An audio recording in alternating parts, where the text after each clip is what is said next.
طوبة برنامجكم اللي بينحاز دايما للجهد المخلص، بينحاز للعمل، بينحاز لعرق الجبين، بينحاز لتوفير فرص عمل للشباب اللي هم املنا وامل بكره. بندعوكم لحلقه خاصه جدا من طوبة على طوبة من داخل مدرسه الشاطبي الميكانيكيه بالاسكندريه.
في النظريات، في حشو المناهج، في حفظ الطلبه وتلقينهم وبس.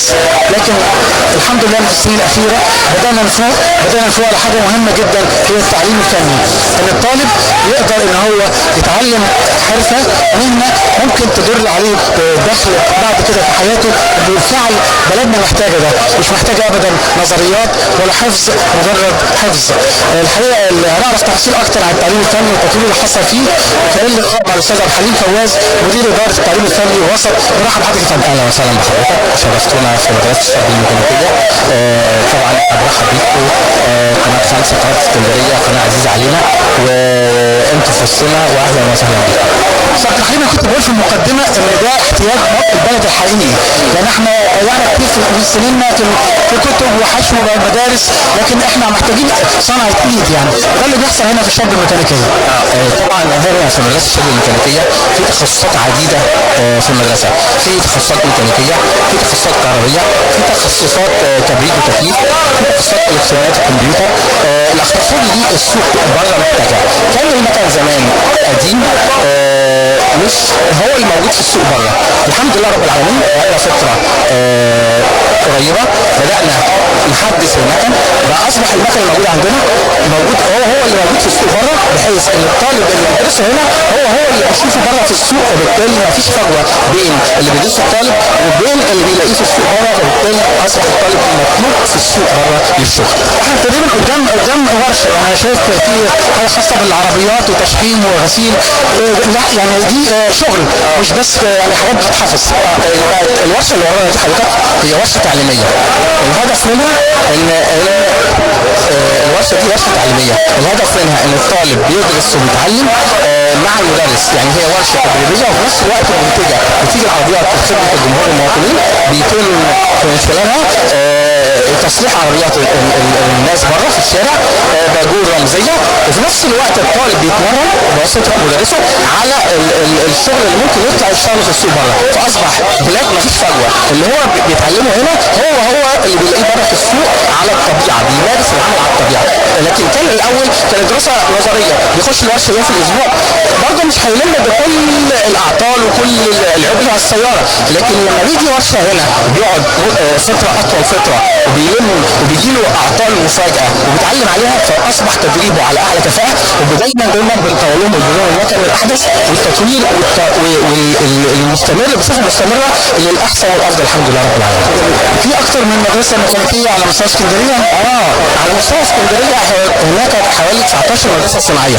بالعكس ده احنا زودنا، احنا عملنا مدرسه او فصل جوه ورشه، الفصل جوه مصنع. يعني اصبح المصانع للجروب مش هنقول اسماء، يعني مش هنلاقي لذكر اسماء. عندنا مصانع كتيره جدا جدا بنعمل جواها فصل الطالب بيدرس في المصنع نظري وبينزل المصنع يتعلم عملي، وبعد ما بيتخرج المصنع نفسه بيحتاجه انه لانه بيتدرب عنده، بيتدرب على المكنه اللي عنده، فبالتالي بيشتغل في نفس المصنع، وبالتالي يبقى هنا ما فيش فجوه. اللي بيدرسه هو اللي بيشتغله، فاصبح كده ما فيش فجوه بين اللي بيدرسه وبين اللي بيتعلمه. ده من اول سنه يا فندم؟ بيجي من اول سنه ولا مثلا من ثانيه او ثالثه؟ لا، بيجي من سنه اولى، بيجي سنه اولى. كل مصنع بيقع على احتياجه. انشانا بقى في بعض المصانع فصول، المصنع بيحتاج مثلا 30 طالب، احنا في المدرسه بنعلن ونعمل اختبارات للطلبه دول، وبنرشحهم طلبه على كفاءه عاليه، واحنا اللي بنوديهم المصانع من سنه اولى، اولى وثانيه وثالثه، بيدرس مصنع بياخد الشهاده تبعنا، بس تدريبه بيبقى في المصنع.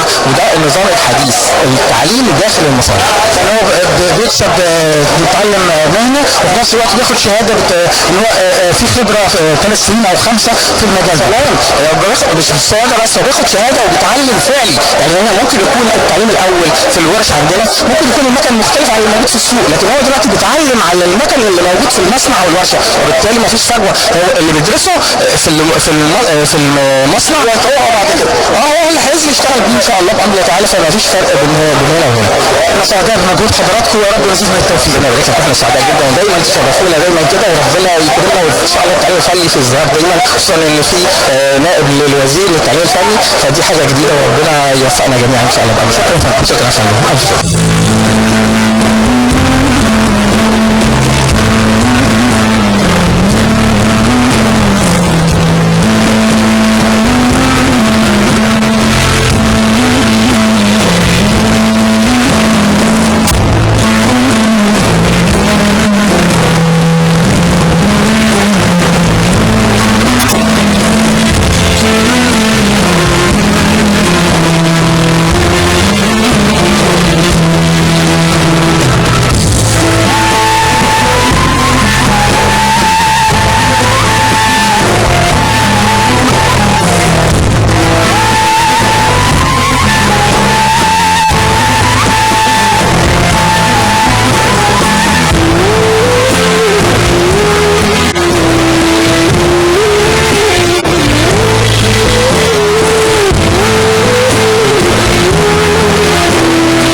شغاله المطلوبه على جبين المبادئ اللي بندرسها في اولادنا وشبابنا عشان فعلا يتعلموا مهنه تنفعهم لما يتخرجوا، مش بس يقعدوا يحفظوا مناهج على الفاضي من غير ما يطبقوها. اهلا بيك، انا بحييك. سنه كام بقى؟ سنه ثانيه. انت اول مره تدخل الورشه بقالك قد ايه؟ لا، بقالي سنتين. ايه اللي اتعلمته هنا بقى؟ كنت جاي الاول ما اعرفش حاجه عن السيارات، ادوني فرصه ان انا اشتغل بايديا، اعرف ارفع، اشتغل بايديا، كل حاجه اعملها بايديا. جميل، يعني انت يعني عرفت من الالف للياء زي ما بيقولوا كل حاجه. تمام. يعني الخبره بتبقى في ايه بقى؟ مثلا ممكن تفك مثلا موتور، اتعلم ارفع الزمن العربيه عشان مساعده الكسر، بعد كده اشتغل في قلب الموتور، لو اشتغل زوايا في قلب الكاوتش اعرف اثبت زوايا، اعرف ارصص على جهاز الترصيص، ابتديت كل حاجه اتعلمتها. انت غير زميلك اللي في ثانوي، يعني هو يمكن عمال يحفظ حاجات ويحفظ، لكن انت بتطبق عمل. يعني انت حاسس ان انت يعني ممكن بكره تبقى في ورشه او في مصنع وما يهمكش؟ انت هنا يعني كل حاجه اتعلمتها، مفيش اي حاجه، بيدوني كل حاجه بتاعت الشغل، الزحمه رابط، الزحمه عسلين، بيدوني كل حاجه. هو اللي مشرف هنا في الورشه، المشرف في المحطه بيدوني كل حاجه، حتى حاجه مش عارفها اول مره اشوفها اساله واعرف يقول لي ويبسطها لي، لو في حاجه مش واضحه يبينها لي ويفكها لي ويعرفها لي. بتقعد كام ساعه مثلا في الورشه؟ 5 ساعات. 5 ساعات يوميا؟ كل يوم ما عدا الجمعه اجازه. ده بتوزع ازاي بالنسبه لزمايلك؟ بالنسبه للفصل الفصول نفسها بتوزع ازاي؟ مجموعات؟ كل فصل قلب الورشه بيطلع منه 5 طلبه كل يوم يقفوا معانا ويشتغلوا. انت بتختار نوع الورشه ولا لازم ان الطالب يمر على كل حاجه؟ لا، بيلف على كل حاجه، بيطلع يشوف كل حاجه، بيشتغل بايديه بقى، بيفك معايا زي بيساعدني يعمل معايا كل حاجه. لكن انت حسيت ان يعني الموضوع اختلف من البدايه لغايه دلوقتي؟ بقيت حاجه خبرتك زادت؟ كل حاجه بقت تمام الحمد لله، بقيت اشتغل بايديا دلوقتي، يسيبوني اخد عربيه واحده وارصص فيها اشتغل لوحدي، امان كل حاجه. والله انا مبسوط منك جدا، برافو عليك.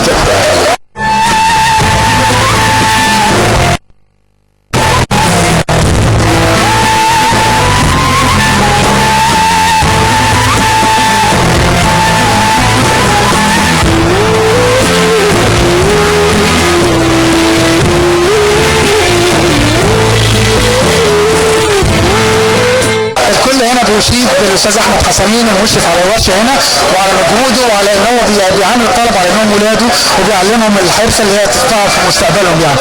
برحب بحضرتك استاذ احمد. حضرتك اهلا وسهلا بحضرتك. ايه اللي حضرتك الطالب بيجي لك في سنه اولى مش عارف حاجه خالص، بتبدا معاه ازاي؟ ببتدي معاه من زي ما بنقول كده من الصفر، بعرف الطالب جزء ازاي العربيه بتتكون، ازاي العربيه بتركيبها، الاجزاء بتاعتها، ونبتدي نشرح له جزء اتحط ليه في قلب السياره، اتعمل ليه، تركيبه ازاي، شغله من جوه ازاي، طب العيوب اللي هي ممكن تحصل فيه، الاصلاحات السريعه، الاصلاحات اللي هي ممكن تتعمل في الورش الكبيره. فبياخد الكلام دوت على الثلاث سنين في الثلاث مراحل بتوعه. طبعا هنا المركز بتاعنا متخصص في ضبط الزوايا وفي الاتزان واسير التشحيم. اذا سمحت لي، المركز ده خدمه مجتمع، يعني اي حد بره في اسكندريه يجي لكم هنا في الشاب الميكانيكيه. تمام؟ يعني دي عربيات ناس يعني. ايوه دي عربيه زبون خارجي طبعا جاي علشان خاطر نعمل فيها ضبط الزوايا والاتزان. فطبعا بتخشوا معايا الطلبه، بنركب جهاز الكمبيوتر وبنبتدي طبعا نكشف على العربيه ونشوف فيها ايه، هل هي محتاجه ضبط زوايا، هل هي محتاجه اتزان، هل هي فيها شغل في قلب المحور الامامي. كل ده طبعا بيبقى معايا الطالب وبيشوفه وبنكشف عليها.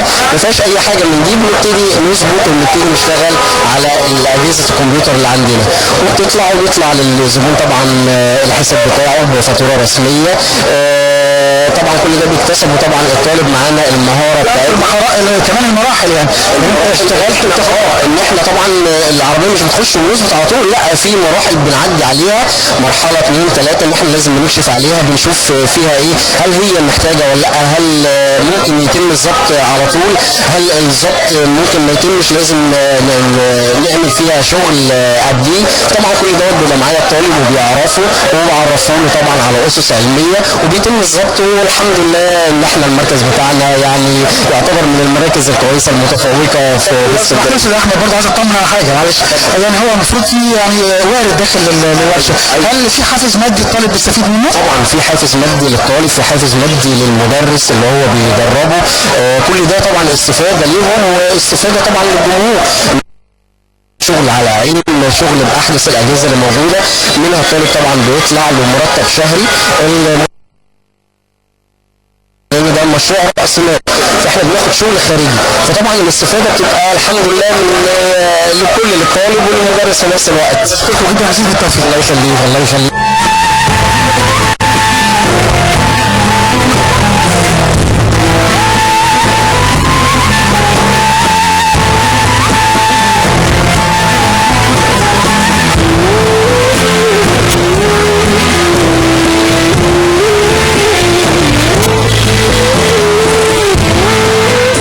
على فكره انا من الذكريات الشخصيه ان دايما وكيل المدرسه شخصيه يعني رهيبه قويه جدا، خصوصا لما يكون مدرسه فيها فتره شباب، فتره مراهقه، لكن السيطره على الشباب اكيد ما بيجيش غير من خلال خبرات ومن خلال استاذ بيتصدر كده. استاذ محمد حامد وكيل مدرسه الشاب الميكانيكيه، برحب بحضرتك. تيجي المدرسه والتعاون بقى مع طلبه يعني في سن التمرد، لكن انت ازاي بتستحوذ عليه وبتعلمه ان هو يعني حرفه تنفعه في المستقبل؟ لا احنا اول حاجه بنعدل في سلوك الطالب اولا، لان بيجي طالب يعني شبه يعني ما لمس الحياه اكتر في المعامله. هو بيكون اساسا بنعدل في سلوك الطالب بحيث المعامله، بحيث اول حاجه يعني بنربيه على الاخلاق والاحترام، لان بعد كده هيطلع من عندي هيقعد المجتمع، هيتعامل بالشهاده اللي هو بياخدها من عندي في الدبلوم، بيتعامل بيها في المجتمع. فانا برجع على هذا الاساس اجتماعيا نفسيا وفي الاخر اكاديميا، بحيث يخدم نفسه في المجتمع. لو برضه بيتيح لي الفرصه اللي احنا نوجهه مثلا في طلبه مثلا عايزه تعمل تقديمها مثلا في الكليات او في المعاهد، بنوجهها برضه لاي كليات اللي مناسبه ليهم، وهي مثلا المعاهد اللي مناسبه ليهم بناخد بايديهم كده. والحمد لله رب العالمين عندنا طلبه مشرفه جدا دلوقتي وصلوا للمدارس، يعني محترم، حاجه تشرف جميله. الاقسام الموجوده في مدرسه يا استاذ محمد جميع التخصصات الميكانيكيه من التشغيل واللحام والسباكه والنماذج، بالاضافه لسي طبعا ده قسم جديد تبع قسم التشغيل على الماكينات، قسم الكهرباء، قسم الالكترونيات، قسم الحاسبات، قسم التبريد والتكييف، قسم السيارات. لا احنا قدام ورشه خاصه بالسيارات. بيتعلم فيها ايه بقى؟ عندنا المحطه اللي قدامنا اللي ورانا دلوقتي دي محطه خدمه المجتمع اساسا. يعني لكل مواطن اسكندريه او اي مكان بيجي يشتغل. اي مواطن في اسكندريه يتفضل عندنا هنا هيلاقي خدمات احسن من اي مكان تاني بره، لان خدمات خدمه السيارات موجوده عندنا هنا في المدرسه، اسعارنا بمنافسه للاسعار اللي في المجتمع، والتجربه خير دليل. وانا كنت لسه بسجل مع المشرف هنا، فقال لي ان هو كمان في استفاده للطالب وللمدرس ماديا، يعني في حافز مادي. طبعا طبعا المشروع اللي بيخش تبع مشروع راس المال تبع المدرسه، طبعا تشرف طبعا وزاره التربيه والتعليم والاداره والمحافظه ذات نفسها، التربيه والتعليم في اسكندريه تحت اشراف التوجيه السيارات نفس الكلام. طبعا في جزء اللي مثلا المدرس اللي هو اللي بيقوم بالخدمه، الطالب المساعد دي برضه في نفس الوقت برضه بيقدر ليه طالب برضه بياخد حافز مادي بحيث يشجعه على هذا الاساس. كويس جدا، يعني هو بيتعلم حرفه وفي نفس الوقت بياخد فلوس، يعني اكيد حتى نفسيا لما بيرجع لبيتهم وهو معاه فلوس بيبقى دي دفعه معنويه بالنسبه له. تمام هي دي طبعا دي حاجه ليه، انا بعلمه حاجه يعني بعد للمجتمع ذات نفسه للخارج، يعني هو لو طلع بعد الدبلوم بالشهاده بتاعته هيواجه نفس الكلام.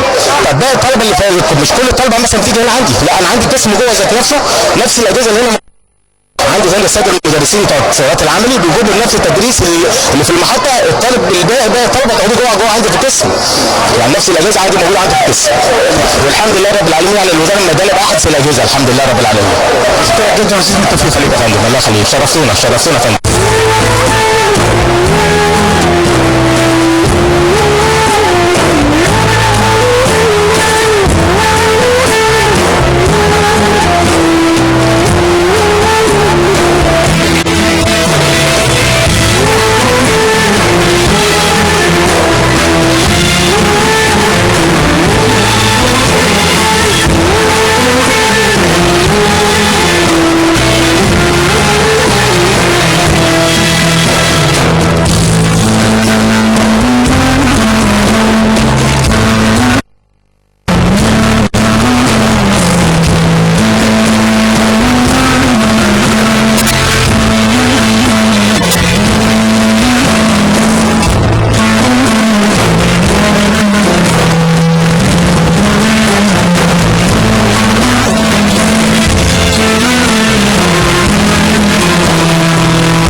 مسجل مع سيادته وقال لي حاجات رائعه جدا، قلت له من فضلك خليها لما نيجي فعلا نبتدي اللقاء، لان حاجات فعلا بتاكد ان المصري لما بيلاقي امكانيات بيبدع وان هو مش اقل من اي حد.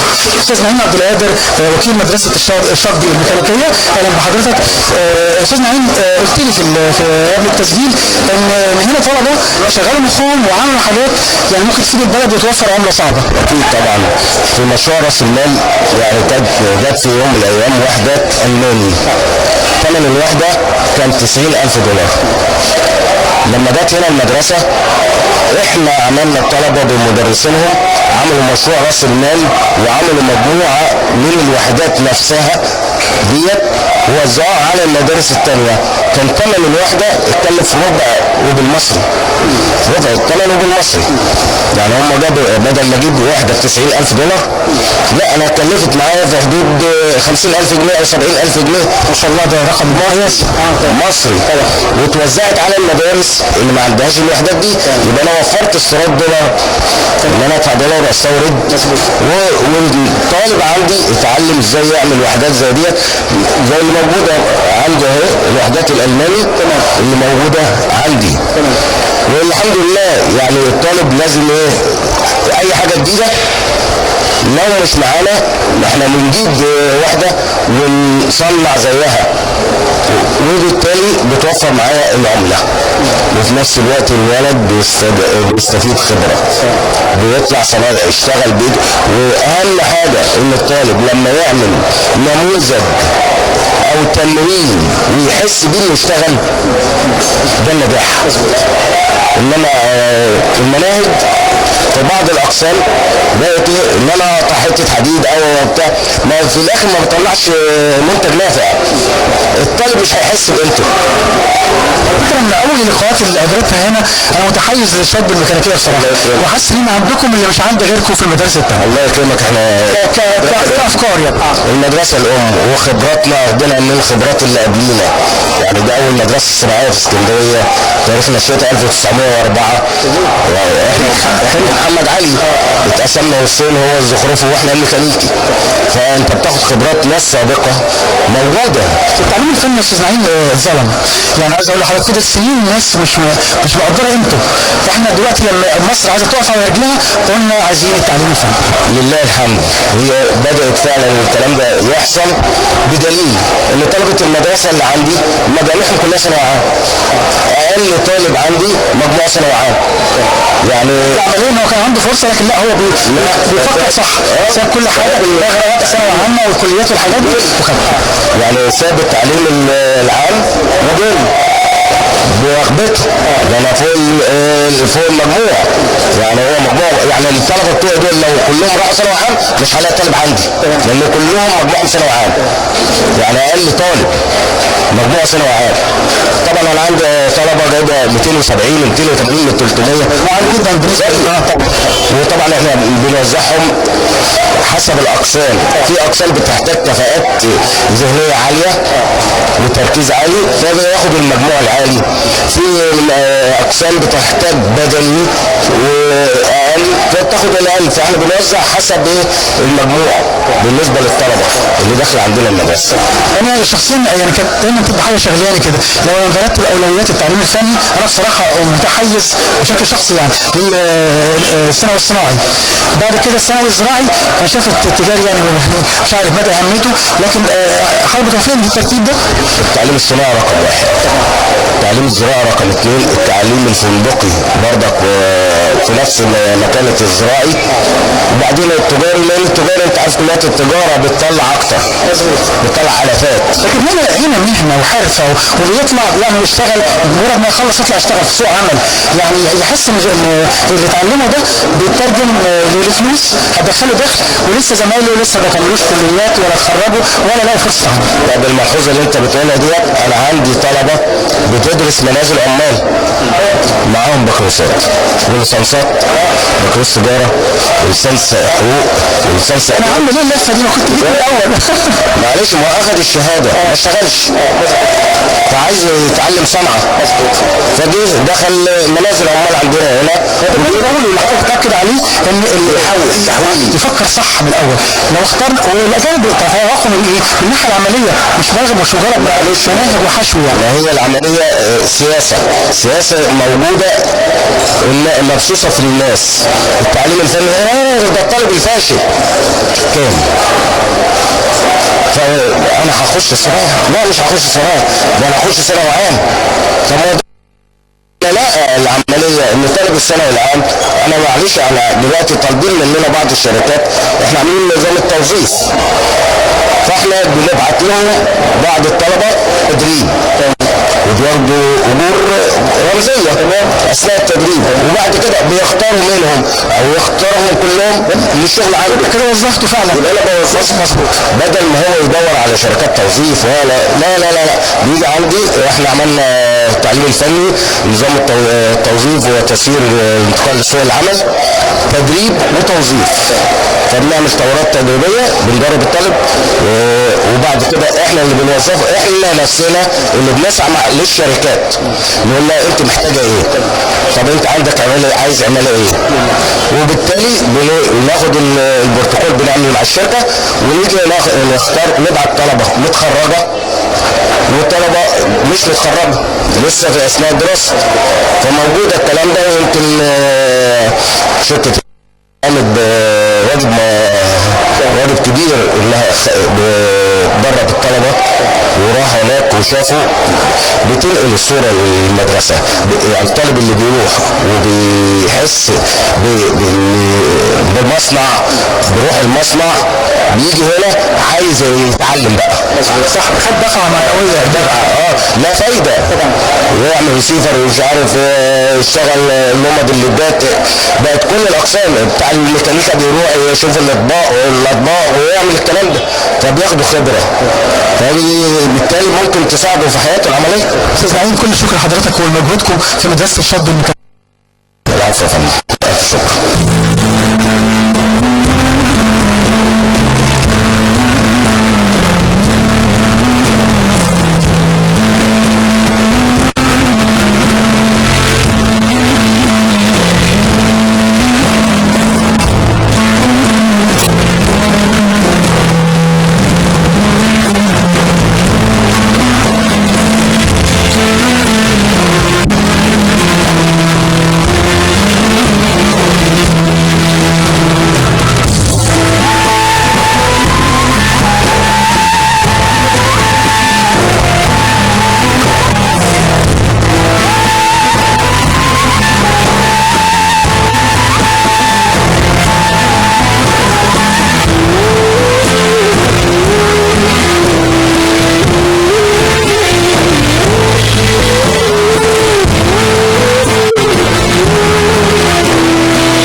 صوت المكن طول ما هو شغال نطمن على البلد دي، طول ما في شغل مش كلام نطمن على البلد دي.